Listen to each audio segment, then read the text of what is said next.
Panlasang Pinoy. Welcome sa isa na namang episode ng Panlasang Pinoy. Magluluto tayo ng Pinoy Pork Barbecue. Ito yung mga ingredients na gagamitin natin: sliced pork, salt, soy sauce, brown sugar, lemon, or kung meron kayong kalamansi, pwede natin gamitin yon, banana ketchup, at sliced garlic. Kakailangan din natin gumamit ng bamboo skewers or barbecue stick. Umpisa na natin ang paggawa ng Pinoy Pork Barbecue. First step, kailangan natin i-combine lahat ng ingredients. Ilalagay natin yung soy sauce dito sa sliced pork.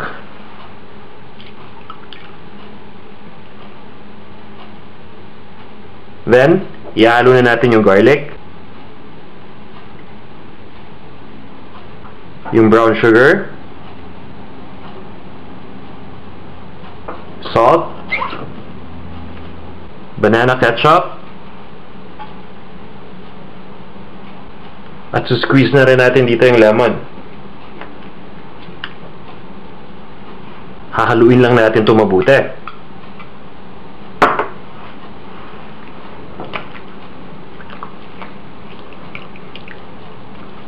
Gagamitin ko yung kamay ko dito sa paghalo. So, huwag kayong matakot na gumamit ng kamay kapag naghahalo kayo ng mga ingredients, as long as malinis yung kamay ninyo. Once na mahalo na natin mabuti itong mga ingredients na to, imamarinate lang natin itong pork overnight. Kailangan kasi ng pork na ma-absorb lahat ng lasa ng mga ingredients na hinalo natin. So, I would recommend yung overnight na pagmamarinate. Pero kung sakaling nagmamadali kayo at gusto na ninyong ihawin ito, pwede ninyo itong i-marinate for at least 3 hours. So after this, i-refrigerate ko muna to, and then bukas, pwede na natin ihawin ito. After natin ma-marinate yung meat, itutusok na natin dito sa skewers o sa barbecue stick. Yung dami ng slices sa bawat barbecue stick, nasa sa inyo na yun kung paano nyo i-allocate.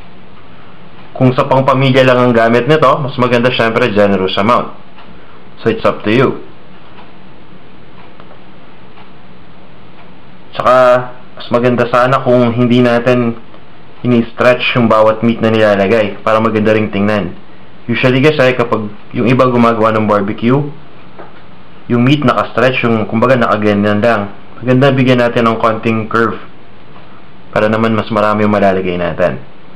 So, gagawin lang natin yung procedure na to hanggang sa lahat ng meat maubos na. Then after this, we'll move on to the next step.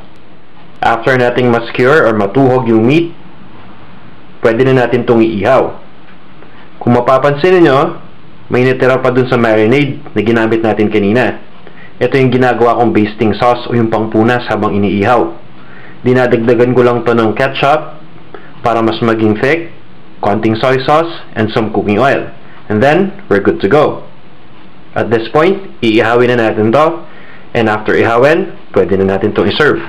Para sa exact measurements ng mga ingredients, at iba pang mga recipes na tak na magugustuhan ninyo, ito na ang ating Pinoy Pork Barbecue.